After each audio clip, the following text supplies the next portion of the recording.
Boa noite, igreja. Graça e paz do nosso Senhor Jesus Cristo.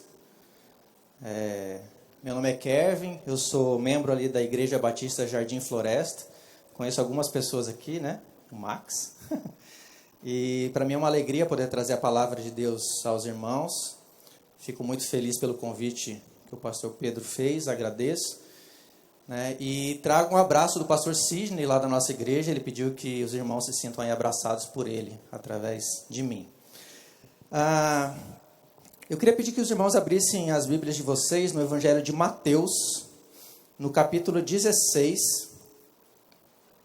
Nós vamos fazer a leitura dos versículos 24 a 26. Mateus 16, do 24 ao 26.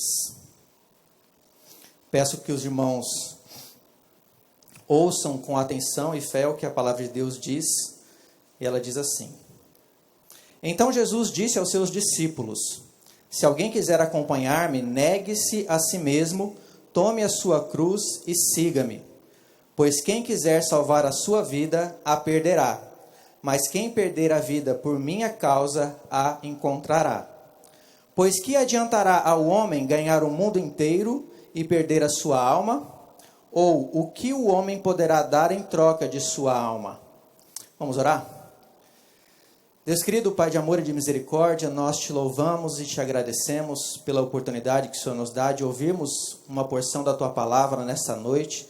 E pedimos que o Teu Espírito Santo esteja nos guiando, Pai, na exposição da Tua palavra, dá-nos direcionamento, que tudo aquilo que foi pregado venha de Ti, Deus querido, que o Senhor possa estar me usando como instrumento nas Tuas mãos. Nos abençoa, fala aos corações de cada um de nós nessa noite, é o que nós te pedimos no nome de Jesus. Amém. Irmãos, eu não sei se vocês já repararam, mas nós estamos vivendo na geração dos influenciadores digitais. Uma pesquisa recente do Ibope mostrou que 52% dos internautas brasileiros seguem algum influenciador digital. E metade deles afirmam que se sentem influenciados por aquilo que esses influenciadores divulgam nas suas plataformas. E o interessante é que a importância ou relevância de um influenciador digital não é medida necessariamente pela sua capacidade intelectual, ou seja, pela sua formação acadêmica, se fez ou não uma pós-graduação, se tem mestrado ou doutorado, quantos livros ele escreveu. Nada disso importa muito hoje em dia. O que importa é o número de seguidores que essa pessoa tem. Quanto maior o número de seguidores, mais importante a pessoa será e mais influência ela terá na sociedade, independente de quem seja essa pessoa. É por isso que hoje a opinião de pessoas como Felipe Neto, Anitta, Whindersson Nunes ganharam espaço e passaram a ter alguma relevância dentro da nossa sociedade. Afinal, o número de seguidores dessas pessoas é impressionante. Felipe Neto tem 43 milhões de seguidores no YouTube. A Anitta tem 56 milhões de seguidores no Instagram. O Whindersson Nunes tem 43 milhões de seguidores no YouTube e 54 milhões no Instagram. É muita gente. É muita gente. E ao pensar sobre isso, me ocorreu que talvez, apesar de na época de Jesus nós não termos redes sociais, pelo menos não da forma como nós conhecemos hoje, é possível a gente ver em Jesus uma espécie de influenciador. Ele era um influencer, né, da sua época. Afinal, Jesus tinha muitos seguidores também. A Bíblia fala diversas vezes da multidão de pessoas que seguia Jesus. Mas será que fazer parte da multidão que segue Jesus é suficiente?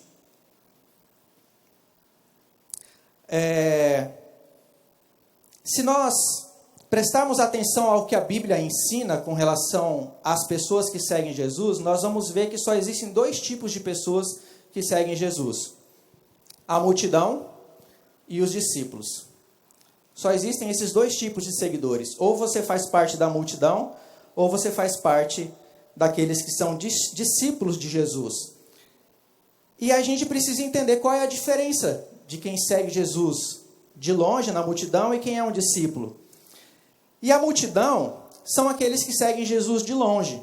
eles não têm qualquer envolvimento com Jesus. A multidão, ela é composta de pessoas que até gostam e se encantam com as palavras de Jesus e que buscam os seus milagres, mas que não se comprometem com a sua missão. Por isso, eles colocam as coisas deste mundo, família, emprego, amigos, amores ou qualquer outra coisa, acima de Jesus. Por outro lado, os discípulos, eles seguem Jesus de perto, buscando imitá-lo em tudo que ele faz.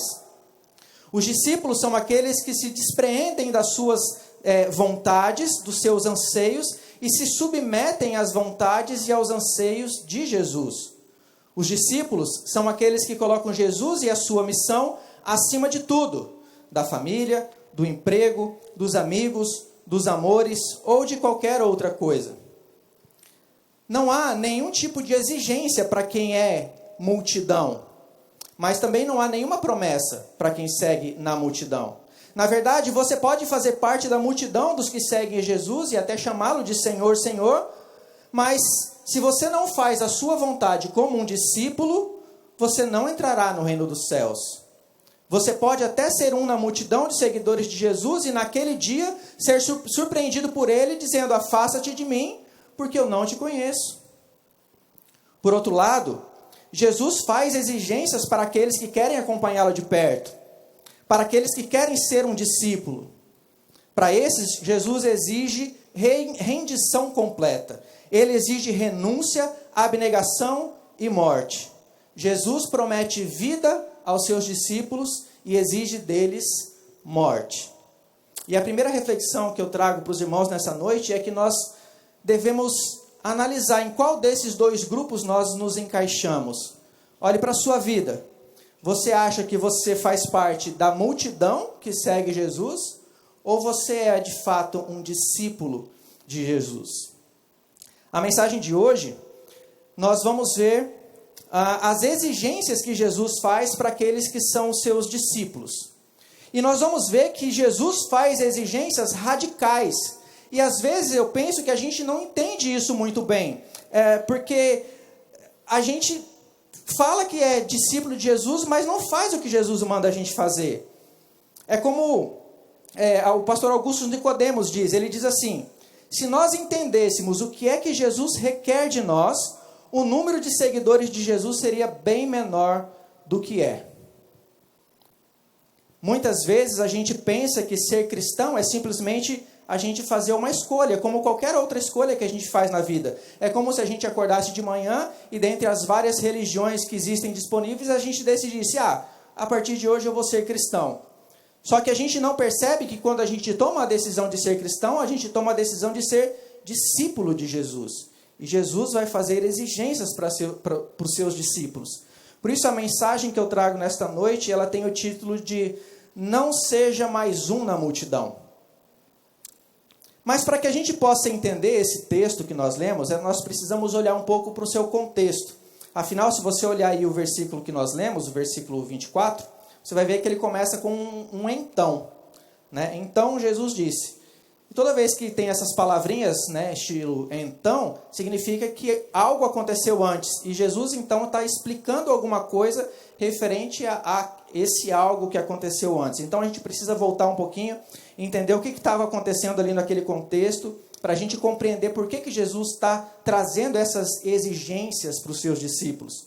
E se nós voltarmos ali para o capítulo 15, final do capítulo 15, você vai perceber que Jesus ele tinha acabado de alimentar a multidão que o seguia por meio do milagre da multiplicação dos pães e peixes. Depois que ele alimenta então a multidão, Jesus atravessa com os discípulos para o outro lado do mar, chegando na região de Cesareia de Filipe. Né? Você vai ver isso já no capítulo 16, do versículo 1 ao 13. E nesse momento, quando eles chegam ali em Cesareia, Jesus vira para os seus discípulos e pergunta: o que os homens, ou seja, o que a multidão, diz que eu sou? E a resposta deles foi: alguns dizem que o Senhor é o João Batista, outros Elias, e ainda outros Jeremias e os profetas. E então Jesus se volta para eles e faz uma outra pergunta: e vocês? Quem vocês dizem que eu sou? E a resposta dos discípulos, né, por meio de Pedro é: tu és o Cristo, o Filho do Deus vivo. E eu não sei se os irmãos já estão percebendo o que Jesus está fazendo aqui. Ele está começando a mostrar que há uma diferença entre multidão e discípulo. A multidão é aquela que não tem compreensão exata de quem Jesus é. Para a multidão, Jesus é só um homem bom, um bom mestre, um homem sábio.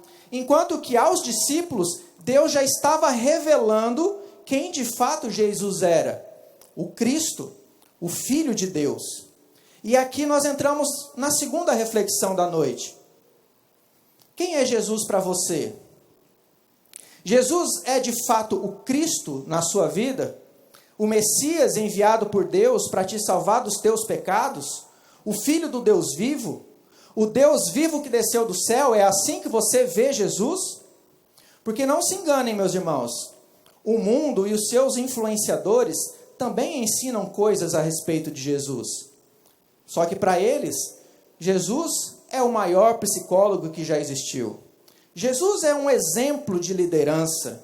Jesus foi um exemplo de amor e de boas maneiras.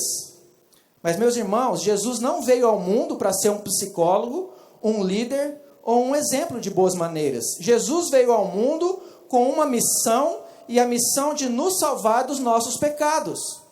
Jesus é o Messias, o enviado do Pai, o Cristo, o Filho do Deus vivo, o Salvador do mundo. Você crê nisso? Porque é isso que ele é. E se é nisso que você acredita, então você precisa estar atento ao que ele vai te exigir. Porque se Jesus é o teu Salvador, ele vai te exigir algo. E você vai ter que se posicionar com relação ao que ele vai te exigir. O texto então continua. E no versículo 21, Jesus passa a explicar aos seus discípulos que era necessário ele ir para Jerusalém, que lá em Jerusalém ele sofreria muitas coisas nas mãos dos líderes religiosos, dos chefes dos sacerdotes e dos mestres da lei, que ele seria morto e que ressuscitaria no terceiro dia. E essa, meus irmãos, era a primeira vez que Jesus estava falando aos seus discípulos a respeito da sua paixão e morte. E aquela notícia abala Pedro.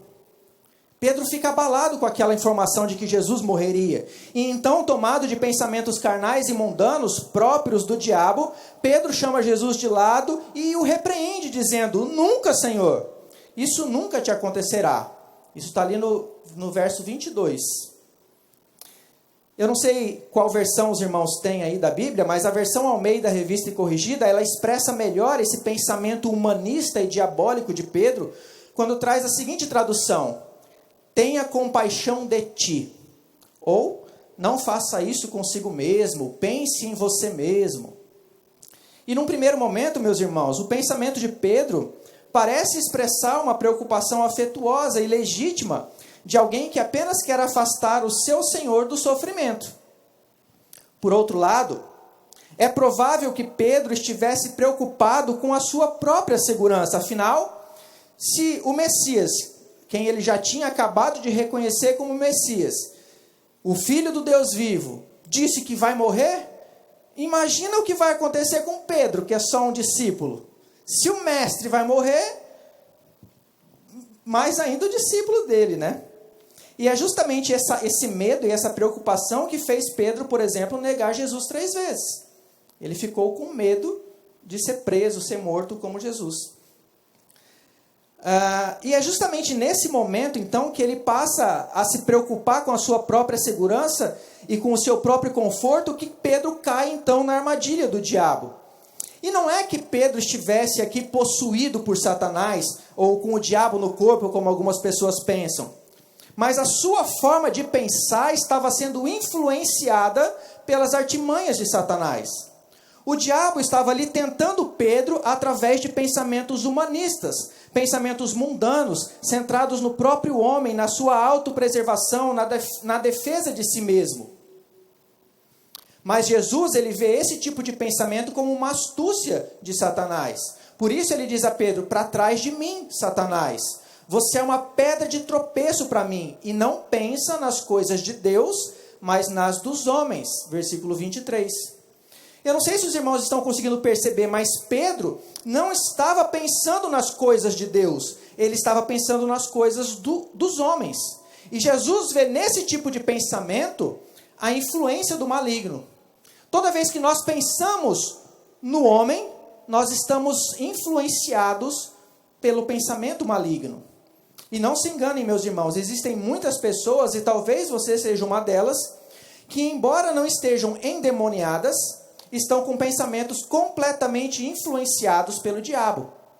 Pensamentos egoístas, autocentrados em si mesmo, em sua própria vontade, pensamentos que priorizam a sua própria segurança e conforto, e essa é a maneira pagã de pensar. Essa é a forma que o mundo pensa. Pensamentos do tipo: você é o centro do universo, você é o ponto fraco de Deus, você deve vir em primeiro lugar, depois o resto, meu corpo, minhas regras. São pensamentos satânicos que podem estar tão arraigados em sua mente que você nem percebe. Meus irmãos, não se enganem, as artimanhas do diabo são sutis e elas vão incutindo falsas ideias, falsas ideologias em nossas mentes e nas mentes dos nossos filhos, falsos pensamentos que parecem levar a caminhos bons, mas que na verdade estão nos conduzindo à morte. E nós precisamos estar atentos a essas coisas. A maneira cristã de pensar, ela deve colocar Deus acima de todas as coisas, sempre. E aqui nós chegamos na nossa terceira reflexão da noite. Como andam os seus pensamentos? Os seus pensamentos estão cativos e obedientes a Cristo? Você tem pensado nas coisas de Deus e em seu reino, ou só nas coisas dos homens? Ao acordar, você planeja o seu dia pensando em conquistar e fazer as coisas para si mesmo, ou você acorda pensando em como conquistar e fazer as coisas para a glória de Deus? Quem tem influenciado os seus pensamentos? Felipe Neto? Anitta? Whindersson Nunes? Algum outro influenciador digital? Ou você está sendo influenciado pela palavra de Deus? Quem é seu influenciador? Deus ou o diabo? E aqui parece forte a gente falar isso, mas não existe meio termo aqui. Ou você é influenciado por um, ou será necessariamente influenciado por outro. É como Jesus diz lá em Mateus 12, versículo 30. Quem não é comigo é contra mim, e quem comigo não ajunta, espalha. O erro de Pedro aqui foi pensar como homem, pensar em si mesmo. O pensamento de Pedro sobre conforto e segurança, sobre sua vida neste mundo, ainda estava influenciado pelo inimigo. Por isso, naquele momento, ele estava sendo uma pedra de tropeço para Jesus. Ele estava querendo tirar Jesus de sua missão. E muitas vezes, meus irmãos, os nossos pensamentos humanos nos afastam da missão, do nosso chamado, do chamado que nós recebemos de Deus. Quer um exemplo? Quem aqui acha que foi chamado para pregar o Evangelho? Pode levantar a mão assim, não precisa ter vergonha não. Só 2, 3, 4. Bom, deixa eu dar uma notícia boa para vocês. Todos nós fomos chamados para pregar o Evangelho. Todos nós fomos chamados para pregar o Evangelho. Essa é a nossa principal missão. E por que nós não pregamos? Por que nós não falamos de Jesus no trabalho, na escola, na faculdade? Talvez você diga, eu não sei o que falar, eu tenho vergonha, o que os meus amigos vão pensar de mim? Mas essas frases, elas revelam um medo de rejeição. Você está pensando nas coisas do homem, na preservação da sua própria imagem. E esse pensamento no homem está te afastando da sua missão de preservar a imagem não sua, mas a imagem de Deus. E é nesse contexto que Jesus passa então a mostrar para Pedro e para os demais discípulos que ele não apenas vai cumprir a sua missão de acordo com a vontade de Deus, encarando a sua paixão e morte, mas que ele exige que os seus discípulos façam o mesmo. Vamos ler novamente o versículo 24. Diz assim: Então Jesus disse aos seus discípulos: Se alguém quiser acompanhar-me, negue-se a si mesmo, tome a sua cruz e siga-me. Jesus se volta aos discípulos e mostra que a vida cristã, ou a vida de um discípulo, consiste em você saber que o servo não está acima do seu Senhor. Ou seja, quem quiser acompanhar Jesus, Quem quiser ser um discípulo, quem quiser sair da multidão, precisa estar disposto a participar das mesmas coisas que ele estava prestes a enfrentar: sofrimento, humilhação, rejeição e até mesmo morte. Jesus apresenta então 3 imperativos que evidenciam um verdadeiro discípulo. 3 coisas que evidenciam um verdadeiro discípulo. Primeiro, o verdadeiro discípulo deve negar a si mesmo. Segundo, o verdadeiro discípulo deve tomar a sua cruz. E terceiro, o verdadeiro discípulo deve seguir a Jesus. Percebam, meus irmãos, que Jesus está colocando imperativos aqui. Ele está dando ordens. São deveres de todo cristão. Negue-se, tome e siga. Jesus não está fazendo sugestões. Jesus não está dizendo: se você quiser me seguir, talvez você vai ter que se negar. Não, você vai ter que se negar. Jesus não está chamando as pessoas falando: se você quiser me seguir, talvez você vai ter que carregar aí a sua cruz. Não, você vai ter que carregar a sua cruz. São ordens, são deveres que todo discípulo deve cumprir. Vamos, nessa noite, entender um pouquinho sobre cada um desses imperativos e o que eles significam para as nossas vidas. Primeiro, o verdadeiro discípulo deve negar-se a si mesmo. O que significa negar-se a si mesmo? O termo grego empregado aqui, na tradução de si mesmo, é psique, que significa literalmente eu. Ou seja, o verdadeiro discípulo deve negar ou abrir mão do seu próprio eu. E isso, meus irmãos, vai de encontro com tudo o que o mundo prega. O mundo prega a autorrealização, a autossatisfação, a autoestima, a autopreservação, cuide-se de si mesmo, poupe-se a si mesmo. Essas são as máximas da filosofia do mundo. E foi exatamente o mesmo que Pedro disse a Jesus: tenha misericórdia de si mesmo. Porém, Jesus estabelece de modo bastante claro que a vida cristã, ou seja, a vida de um verdadeiro discípulo, começa com a autonegação. E autonegação, meus irmãos, não significa que você deve negar a si mesmo alguma coisa específica, como por exemplo, eu vou me negar a tomar refrigerante. Ou, eu vou me negar a comer carne durante a quaresma. Não é disso que Jesus está falando. Você precisa abrir mão de você mesmo. Dietrich Bonhoeffer, teólogo, ele em seu livro O Preço do Discipulado, escreve que quando Jesus chama um homem, ele o convida para vir e morrer. É a morte do eu. É como Paulo disse lá em Gálatas 2:20. Gálatas 2:20, Paulo diz o seguinte: fui crucificado com Cristo. Assim já não sou eu quem vive, mas Cristo vive em mim. A vida que agora vivo no corpo, vivo-a pela fé no Filho de Deus, que me amou e se entregou por mim. Negar a si mesmo, matar o seu eu, significa viver não mais para você mesmo, mas para satisfação, não mais para a satisfação das suas próprias vontades, mas viver para Cristo, fazendo a vontade de Deus. E a vontade de Deus, meus irmãos, muitas vezes se choca com a nossa própria vontade, não é? E quando isso acontece, o discípulo de Jesus, ele precisa considerar a vontade de Deus superior à sua própria vontade e ter atitudes claras que escolham a vontade de Deus, porque a vontade de Deus é sempre a melhor vontade. O segredo de negar-se a si mesmo é você alinhar a sua vontade com a vontade de Deus. Isso significa aceitar os desejos bons, aqueles que Deus aprova, e rejeitar os desejos errados, os que não são da vontade de Deus. Isso significa negar a parte de nós que ainda quer pecar e escolher viver no Espírito, obedecendo a palavra de Deus, como Paulo fala lá em Gálatas 5, os versículos 16 e 17. Ou seja, o que Jesus está dizendo em resposta a Pedro é que não há nenhum lugar em seu reino para os amantes de si mesmo. Não seja um amante de si mesmo. Porque o reino de Deus se compõe daqueles que o amam sobre todas as coisas, inclusive sobre si mesmo.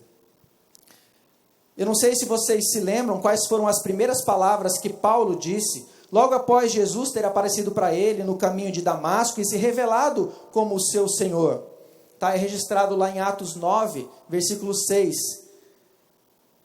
Naquele exato momento, Paulo, tremendo e atônito, a primeira palavra que ele fala para o Senhor é: Senhor, o que queres que eu faça? Essa é a postura do discípulo. É acordar pela manhã e ao invés de perguntar para si mesmo, o que farei hoje? É perguntar ao Senhor, o que o Senhor quer que eu faça hoje? É você derramar a sua vida diante de Jesus e falar, é tudo seu, Senhor, o que queres que eu faça? A vontade de Pedro era que Jesus tivesse misericórdia de si mesmo e fugisse da sua missão. E Jesus até ora ao Pai pedindo que, se possível, o cálice da ira fosse afastado dele. Mas em sua oração ele abre mão da sua vontade e diz, não seja o que eu quero, mas sim o que tu queres. Marcos 14, 36. Irmãos, a nossa atitude na vida deve ser a mesma de Jesus. Buscar não a nossa vontade, mas a vontade de Deus em tudo aquilo que nós fizermos. E onde nós encontraremos a vontade de Deus? Como que a gente faz para descobrir a vontade de Deus? Na sua palavra. É por isso que nós precisamos dedicar tempo de leitura e estudo da palavra de Deus. Você precisa dedicar tempo e estudo à palavra de Deus na sua casa, no seu devocional familiar, no seu devocional pessoal, na sua igreja, na EBD. Paulo, ele vai deixar bem claro lá em Efésios 5,17 que é insensatez não buscar compreender qual é a vontade de Deus. Nós precisamos buscar compreender qual é a vontade de Deus. Porque como um discípulo, nós precisamos fazer a vontade de Deus. Isso não significa, meus irmãos, que nós não devemos mais ter sonhos, planos, projetos, vontades e desejos pessoais. Mas significa que nós estamos dispostos a abrir mão de cada um deles para fazer a vontade de Deus. Ainda que a vontade de Deus nos traga algum tipo de sofrimento, nós precisamos colocar a vontade de Deus acima de tudo. E parece que Pedro aprende essa lição.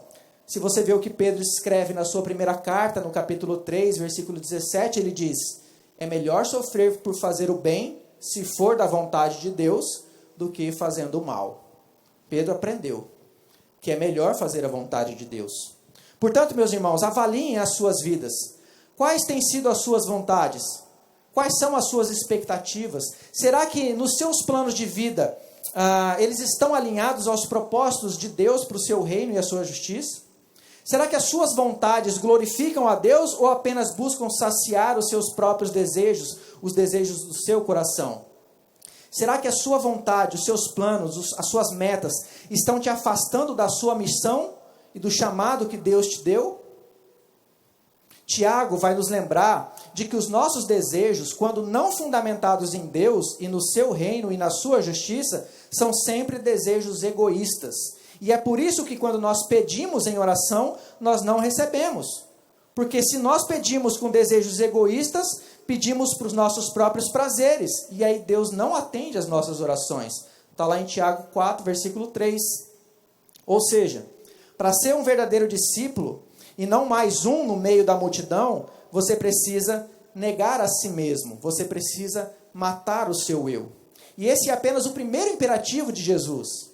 O segundo imperativo é, um verdadeiro discípulo deve tomar a sua cruz. Ainda ali no versículo 24. Mas o que significa tomar a sua cruz? A primeira coisa que nós precisamos entender, meus irmãos, é o que não significa tomar a sua cruz. E tomar a sua cruz não significa você fazer um sacrifício específico ou suportar algum fardo em particular. Ou seja, o seu marido e a sua esposa não é a sua cruz. A sua doença não é a sua cruz. Aquele seu colega de trabalho chato, ou aquele seu colega de faculdade chato, ele também não é a sua cruz. A sua sogra talvez seja. Tô brincando. A sua sogra também não é a sua cruz. Hoje, meus irmãos, a cruz é um símbolo cristão de vitória. Jesus, ele venceu a morte e o pecado na cruz. Por isso, hoje nós tatuamos a cruz no braço, a gente veste camiseta com cruz, nós usamos pingentes com cruz. Mas para o povo daquela época, a cruz era um sinal de morte. Qualquer pessoa que ouvisse Jesus usando essas palavras naqueles dias, saberia perfeitamente que levar a sua cruz significa somente uma coisa: levar à morte um vil criminoso. Era isso que significava carregar a cruz. O que Jesus está dizendo, então, é que você deve tratar a si mesmo com todos os seus caminhos, prioridades e desejos pecaminosos como um criminoso e morrer para si mesmo. Ou, como Paulo diz lá em Gálatas 5:24, você precisa sentenciar a morte e crucificar a sua natureza caída com todas as suas paixões e seus desejos. Olha como Paulo coloca. Gálatas 5:24 e 25. Os que pertencem a Cristo Jesus crucificaram a carne com as suas paixões e os seus desejos. Se vivemos pelo Espírito, andemos também pelo Espírito. Isso é tomar a cruz. Portanto, tomar a cruz é a mortificação do pecado. Carregar a cruz é odiar o pecado que nos assedia e rejeitar o pecado. Mas não é odiar como algo ruim ou irritante. É odiar o pecado como um pecado, como algo degradante que ofende a glória de Deus. Nós não podemos nos conformar com o pecado em nossas vidas. E essa ação, meus irmãos, de negar o pecado, de carregar a cruz, ela é uma ação diária. O texto paralelo, que conta praticamente a mesma história, que está registrado lá em Lucas 9:23, ele diz assim: tome diariamente a sua cruz. Ou seja, você precisa rejeitar e matar o pecado em sua vida todos os dias. E a pergunta é: você tem feito isso? Você tem rejeitado diariamente o seu pecado? Você tem mortificado os desejos caídos da carne ou você tem se permitido gozar dos prazeres que o pecado oferece? Olhe para a sua vida. Eu não conheço a realidade de vocês. Portanto, assim como Paulo dizia, eu digo para vocês, examinem-se a si mesmos. Você tem mortificado diariamente o pecado na sua vida? Além disso, tomar a cruz também significa uma vida de rendição a Deus, como um sacrifício diário a Ele, para louvor e glória do seu nome. Assim como Jesus ofereceu-se a si mesmo a Deus, em obediência voluntária, morrendo na cruz, assim também nós devemos sacrificar a nossa vida voluntariamente, em obediência a Deus, como Paulo roga que nós façamos lá em Romanos 12, versículos 1 e 2, que diz assim: portanto, irmãos, rogo-lhes, pelas misericórdias de Deus, que se ofereçam em sacrifício vivo, santo e agradável a Deus. Este é o culto racional de vocês. Não se amoldem ao padrão deste mundo, mas transformem-se pela renovação da sua mente, para que sejam capazes de experimentar e comprovar a boa, agradável e perfeita vontade de Deus. Devemos viver uma vida de sacrifício vivo, santo e agradável. Esse é o nosso culto. É assim que nós cultuamos a Deus.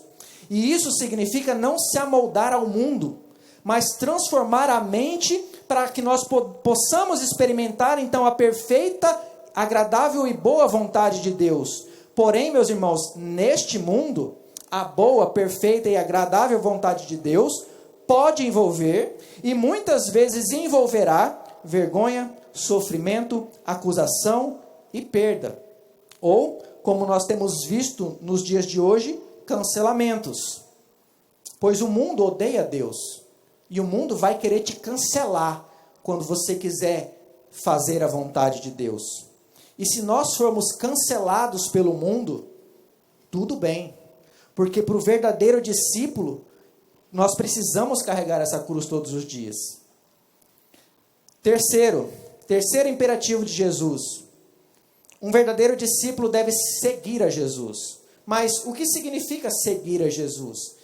E a explicação desse imperativo talvez seja a mais fácil, porém a aplicabilidade talvez seja a mais difícil, porque ela soma as duas coisas. Ou seja, seguir a Cristo é ser seu imitador. Eu não sei se alguém aqui já brincou de siga o mestre. Já brincaram de siga o mestre? É aquela brincadeira que você escolhe um para ser o mestre e ele começa a fazer coisas e você tem que imitar ele, exatamente o que ele está fazendo, e se você errar na imitação, você sai da brincadeira. É isso. Seguir Jesus é isso, é imitar o mestre. Seguir a Cristo é viver como Cristo viveu, para a glória de Deus, o que efetivamente, como nós vimos no texto, vai envolver renúncia, negação ao pecado e sacrifício. Paulo, ele capta bem essa ideia quando ele diz lá em 1 Coríntios 4, 10, 16, ele diz algumas coisas lá para a igreja de Corinto. Eu não vou ler o texto todo porque é muito comprido e eu não quero tomar o tempo dos irmãos, mas eu vou resumir aqui o que Paulo diz lá. Se você quiser ler depois, é 1 Coríntios 4, do 10 ao 16. Mas ele diz assim, que ele era louco por causa de Cristo, que ele era fraco, desprezado, que passava fome, sede, necessidades de roupa. Ele era tratado brutalmente, não tinha residência certa, mas que seguia trabalhando para a obra. E quando era amaldiçoado, abençoava. Quando era perseguido, suportava. Quando era caluniado, respondia amavelmente. Ele era tido como a escória da terra e o lixo do mundo. E ao terminar de falar todas essas coisas, ele diz, suplico-lhes, sejam meus imitadores. Porque Paulo era um imitador de Cristo. Ele diz isso em 1 Coríntios 11, 1. Portanto, meus irmãos, a vida cristã, a vida do verdadeiro discípulo, não é um mar de rosas. É uma vida de renúncia dos prazeres deste mundo. Por isso, se você veio aqui nesta noite através de promessas de riqueza material, de ausência de problemas, de eliminação de doenças, eu sinto informar, mas você veio ao lugar errado. Porque ser cristão não é viver isento de sofrimento, mas é viver fazendo a vontade de Deus, ainda que em meio ao sofrimento. É por isso, meus irmãos, que Jesus, no texto que nós estamos vendo esta noite, ele diz o seguinte, nos versículos 25 e 26. Pois quem quiser salvar a sua vida, a perderá. Mas quem perder a vida por minha causa, a encontrará. Pois que adiantará ao homem ganhar o mundo inteiro e perder a sua alma? Ou o que o homem poderá dar em troca de sua alma? Percebam, meus irmãos, que no contexto, o salvar aqui diz respeito às coisas do mundo. Ou seja, ganhar a vida é fazer tudo o que você deseja neste mundo. Ser bem-sucedido neste mundo, de acordo com os padrões de sucesso deste mundo, se realizando profissionalmente para satisfazer os seus desejos de independência financeira, para que você possa fazer tudo o que você quiser de acordo com os padrões do mundo. E Deus não tem nada a ver com isso. Jesus não tem lugar na sua vida. E você pode dedicar toda a sua vida para fazer e conquistar essas coisas, pensando que salvou a vida, mas você perdeu a vida. Um exemplo bíblico de quem busca salvar a vida encontra-se na parábola de Jesus, que ele contou lá em Lucas 12. Eu vou pedir para os irmãos abrirem também Lucas 12, a partir do versículo 16. Lucas 12, 16. Jesus, ele diz assim, então lhes contou esta parábola. A terra de certo homem rico produziu muito bem. Ele pensou consigo mesmo, o que vou fazer? Não tenho onde armazenar minha colheita. Então disse, já sei o que vou fazer. Vou derrubar os meus celeiros e construir outros maiores, e ali guardarei toda a minha safra e todos os meus bens. E direi a mim mesmo, você tem grande quantidade de bens armazenados para muitos anos. Descanse, coma, beba, alegre-se. Aqui está um homem que salvou a sua vida. Olha para o texto. Ele era bem-sucedido, tinha provisão, aposentadoria tranquila, bens, descanso, tinha tudo do bom e do melhor. E tinha em sobra. Ele salvou a sua vida, mas ele perdeu. Olha o que diz os versículos 20 e 21. Contudo, Deus lhe disse, insensato, esta mesma noite a sua vida lhe será exigida. Então quem ficará com o que você preparou? Assim acontece com quem guarda para si riquezas, mas não é rico para com Deus. É isso que significa querer salvar a sua vida e perdê-la. Ou seja, quem se dedica nesta vida a correr atrás destas coisas, que são lícitas, meus irmãos, não são pecados em si mesmo. São coisas boas e necessárias. O ponto aqui é que você deu a elas o primeiro lugar no seu coração. Seu coração estava nas coisas o tempo todo. Jesus, ele não aparece, ele não representa nada na sua vida. Ele era no máximo a cereja do bolo, quando na verdade Jesus deve ser o bolo todo. Quem busca salvar a vida assim, chegará ao final dela e perceberá que desperdiçou o seu tempo, sua juventude, suas forças, correndo atrás daquilo que não vai lhes trazer felicidade eterna, que não vai resolver o seu problema de relacionamento com Deus. Mas percebam, meus irmãos, quem perde a vida por causa de Jesus, a encontrará. O que isso significa? Significa fazer as mesmas coisas, trabalhar, ganhar dinheiro, ter família, mas por amor a Jesus. Para que de alguma forma você possa promover o nome de Jesus e trazer glória a Ele. Ele é a razão de tudo que você faz. Você não é mais o centro, Jesus é. As suas prioridades não são mais o centro, a missão de Jesus é. A diferença está na motivação. Você pode e deve trabalhar, ganhar dinheiro, ter família, mas você deve fazer tudo isso para que, de algum modo, glorificar a Deus e contribuir para o seu reino. E a questão é, nós temos feito isso? Você tem feito isso? E aí agora, voltando para o início da mensagem, a gente precisa lembrar que, diferente dos influenciadores modernos, Jesus não busca fãs ou meros seguidores. Ele não está preocupado com números. Ele busca pessoas obedientes a Ele e a sua missão. Ele busca discípulos. Jesus, ele não disse, venham e façam seguidores de todas as nações.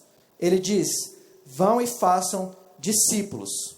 Um discípulo, meu irmão, nega-se a si mesmo, mortifica o seu pecado diariamente e imita o seu mestre em tudo o que ele faz. Por isso, eu quero encerrar a mensagem de hoje te levando a refletir. Será que nós, que nos declaramos crentes, somos de fato discípulos de Jesus? Ou somos a multidão que segue Jesus de longe? Olhe para a sua vida. Você está disposto a matar o seu eu? Renunciar a tudo que você tem, a tudo que você é, por amor e obediência voluntária a Jesus? Valorizando a vida eterna e o que Ele promete mais do que a vida neste mundo? Você tem feito isso? Olhe para as suas atitudes diárias. Elas estão baseadas em pensamentos de autorrealização, autossatisfação, autoestima, autopreservação? Ou suas atitudes são tomadas sempre com o objetivo de glorificar a Deus, ainda que isso lhe cause dano ou prejuízo? Quando você faz escolhas, Cristo tem lugar nos seus planos? Por exemplo, por que você quer ir para a faculdade? Por que você quer arrumar um emprego? Por que você quer casar? Por que você está correndo atrás dessas coisas? Como é que Jesus se encaixa em cada uma delas? Você tem pensado nisso? Jesus tem de fato o primeiro lugar na sua vida? Como é que está o tempo que você tem dedicado a Jesus por meio de orações e de leitura da palavra de Deus?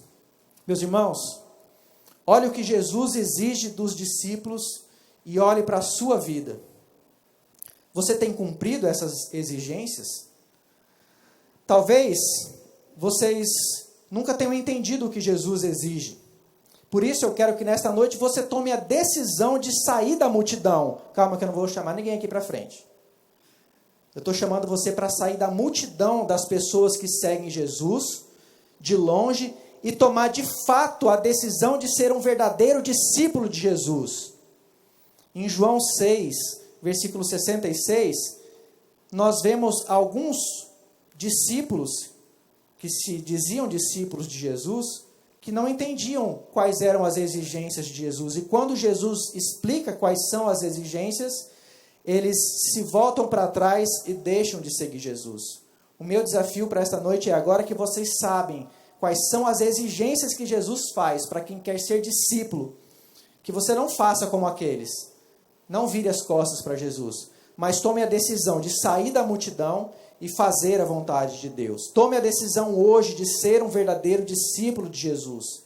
Negue-se a si mesmo, mortifique diariamente o pecado em sua vida e imite o Senhor em tudo o que Ele fez. Amém? Vamos orar? Deus querido, Pai maravilhoso, mais uma vez na Tua presença, nós somos gratos, meu Deus, pela palavra que o Senhor ministrou nos nossos corações nesta noite, Pai. Nós te pedimos perdão, Pai, se temos vivido na multidão, dentro daquelas pessoas que te seguem, porque gostam de ouvir a Tua palavra, porque esperam de Ti milagres, mas que não se comprometem contigo.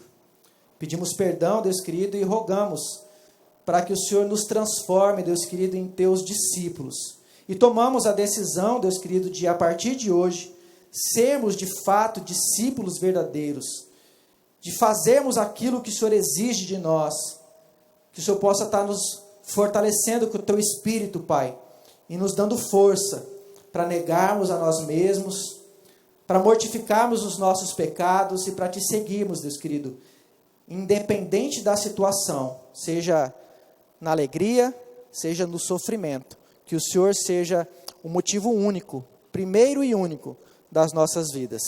É no nome de Jesus que nós te pedimos. Amém e amém. Obrigado, irmãos.